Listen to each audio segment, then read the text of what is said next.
হাজার বছর পেরিয়ে কালের সাক্ষী হয়ে গাইবান্ধার মাটিতে আজও স্মরণীয় হয়ে আছে এক কিংবদন্তি রাজার স্মৃতিচিহ্ন। যে রাজার নাম ছিল বিরাট, যিনি শুধু একজন শাসক ছিলেন না, ছিলেন এক স্বপ্নদ্রষ্টা, এক জনদরদী মৎস্য। জনশ্রুতি আছে এই বিরাট রাজা প্রজাদের কথা চিন্তা করে হাজার হাজার পুকুর খনন করেছিলেন। প্রতিটি পুকুর ছিল তার প্রজাদের সমৃদ্ধির প্রতীক। তার দূরদর্শী চিন্তাভাবনার জন্যই তিনি পরিচিতি লাভ করেছিলেন মৎস্যরাজ নামে।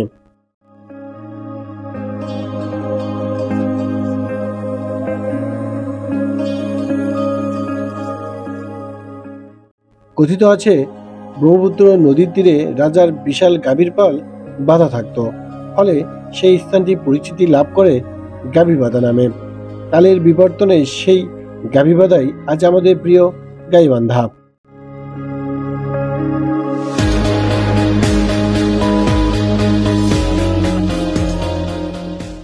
এই গল্প শুধু লোককথায় সীমাবদ্ধ নয়। গোবিন্দগঞ্জ উপজেলার রাজাহার ইউনিয়নে আজও মাথা উঁচু করে দাঁড়িয়ে আছে বিরাট রাজার টিবি, বা এক প্রাচীন দুর্গনগরীর ধ্বংসাবশেষ, যা বিরাট নগর নামে পরিচিত। এই প্রত্নতাত্ত্বিক নিদর্শনটি কালের নীরব সাক্ষী হয়ে এখনো দাঁড়িয়ে আছে। আমি মনে করি যে বিরাট রাজার যত স্থাপনা আছে, এখানে চারটি স্থাপনা আছে। এই চারটি স্থাপনা এখনো দখল হচ্ছে, এখনো দখল হতেই আছে।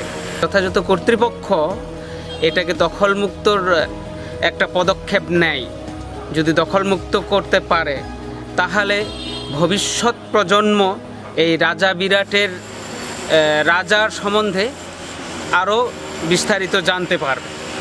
প্রত্নতাত্ত্বিকরা খননের মাধ্যমে উন্মোচন করছে এর গভীরে লুকিয়ে থাকা প্রাচীন ও মধ্যযুগের ইটের তৈরি অবকাঠামো। মাটি খুঁড়তে বেরিয়ে আসছে ইতিহাসের নতুন অধ্যায়।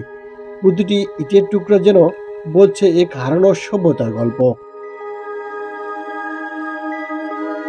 যে আমাদের রাজা বিরাটের যে প্রাচীন কিছু স্থাপনা আছে, যে আমাদের এখানে প্রায় চারটার মতন বড় বড় দ্বীপ আছে, যে আগে রাজা বাদশার পরিত্যক্ত বাড়িঘরগুলো ধ্বংস হয়ে গেছে। এগুলো আমাদের সংরক্ষণ করে রাখা হোক। এটা আমাদের ভবিষ্যৎ প্রজন্মের জন্য অনেক উপকারী। যুব সমাজ জানুক, ভবিষ্যৎ প্রজন্ম জানুক। রাজা বিরাটের 4টি টিবির মধ্যে প্রত্নতত্ত্ব অধিদপ্তর একটি টিবির খনন কাজ শুরু করেছে। ফলে যতদিন যাচ্ছে ততই উন্মোচিত হচ্ছে প্রাচীন স্থাপনার অপরূপ সৌন্দর্য। মানুষের মনে সৃষ্টি হচ্ছে অপার কৌতূহল। প্রাচীন এই নিদর্শনগুলো শুধু ইটপাথরের ধ্বংসাবশেষ নয়, এগুলো আমাদের শিকড়, আমাদের ইতিহাস। 4টা ডিবির মধ্যে একটা ডিবি আপনার খনন চলতেছে এবং 3টা ডিবি খনন এখনো হয় নাই। কিন্তু আমি যে জায়গায় খাড়ায় আছি এটা আসলে রাজার বৈঠকখানা। এটা খননের প্রয়োজন আছে, এটাও খনন করা দরকার। এটা আমরা জানি এখনো রাজার কিছু অংশ এখানে লুকিয়ে আছে। আসুন আমরা সবাই মিলে এই প্রাচীন ঐতিহ্যকে সংরক্ষণ করি, যাতে ভবিষ্যৎ প্রজন্ম জানতে পারে তাদের গৌরবময় অতীতকে। বিরাট রাজার টিবি শুধু একটি প্রত্নতাত্ত্বিক স্থান নয়, এটি গাইবান্ধার প্রাণ, বাংলাদেশের গর্ব।